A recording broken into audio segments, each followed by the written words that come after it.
Hello guys, ഇന്ന് നമ്മൾ ഉണ്ടാക്കാൻ പോകുന്നത് എഗ് ഫ്രൈഡ് റൈസ് ആണ്.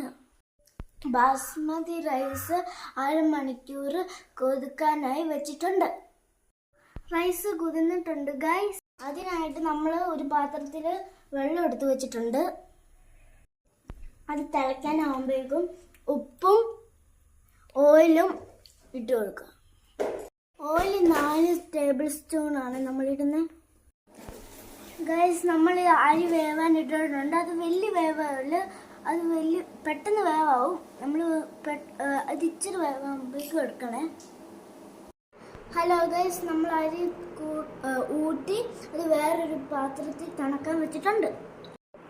ഇതിനി തണുത്ത് കഴിഞ്ഞാൽ 2-3 മണിക്കൂർ ഫ്രിഡ്ജ് കയറ്റി വെക്കണം.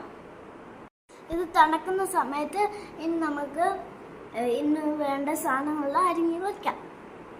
ഹലോ ഗൈസ്, നമ്മൾ എണ്ണ വെച്ച് ഒരു പാത്രം വെച്ചിട്ടുണ്ട്. ഇത് ഞങ്ങൾ കുറേ ആൾക്കാരുണ്ടായതുകൊണ്ടാണ് ഒരു ഉരുളി എടുത്തേക്കുന്നത്, അല്ലെങ്കിൽ ഏതെങ്കിലും പാത്രം മതി കേട്ടോ.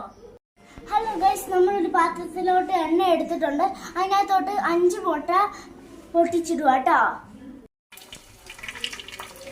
ഗൈസ്, ഇനി അതിനകത്തോട്ട് ഇച്ചിരി മുട്ടേനകത്തോട്ട് ഉപ്പും പിന്നെ കുരുമുളക് പൊടി ഇടുന്നുണ്ട്. ഗൈസിന് നമ്മളൊരു ഇങ്ങനത്തെ ഒരു സ്പൂൺ എടുത്തിട്ട് നമ്മൾ ഇളക്കി കൊടുക്കുവാണ്. ഹലോ ഗൈസ്, ഇങ്ങനെ നമ്മൾ ചിക്കൻ എടുത്തിട്ടുണ്ട്. ഇനി വേറൊരു പാത്രത്തിലോട്ട് ഇത് വെക്കാൻ പോവാണ്. ഹലോ ഗൈസ്, ഇതിനകത്തോട്ട് ഇച്ചിരി ഓയിൽ ഒഴിക്കാൻ പോവാണ്. ഇത് നല്ല കൂടുതൽ തീ വെച്ചിട്ടാണ് ചെയ്യുന്നത്. അതിനകത്തോട്ട് ഇച്ചിരി വെളുത്തുള്ളി ഇട്ടിട്ടുണ്ട്. ഇതിങ്ങനെ മൂത്ത് വരുമ്പോഴേക്കും സ്പ്രിംഗ് ഒഴിയേണ്ട വലിയ ഭാഗം ഇടണം.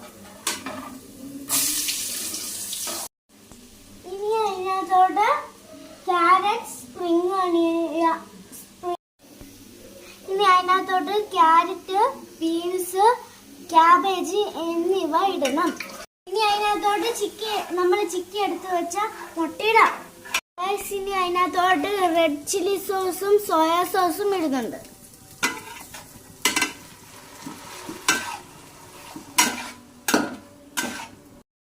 ഇതിനകത്തോട്ട് ഇനി തണുപ്പിക്കാൻ വെച്ച ചോറിടാം. ഉപ്പൊക്കെ ഇട്ടുകൊണ്ട് ഇനി ഉപ്പ് ഇടുന്നില്ല കേട്ടോ. ഇനി ഇത് പൊടിയാതെ ഇങ്ങനെ മിക്സ് ചെയ്ത് കൊടുക്കണം കേട്ടോ. ഇത് വലിയതായോണ്ട ഗൈസ് ഇച്ചിരി കുരുമുളക് പൊടി കൂടി ഇട്ട് ഇളക്കി കൊടുക്കുന്നുണ്ട്. ഗൈസ്, ഇത് കണ്ടോ, ഒരു ചോറ് തൊടാതിരിക്കുന്ന നല്ല പെർഫെക്റ്റ് ഫ്രൈഡ് റൈസാണ്. നമ്മളിവിടെ 1.5 കിലോ റൈസ്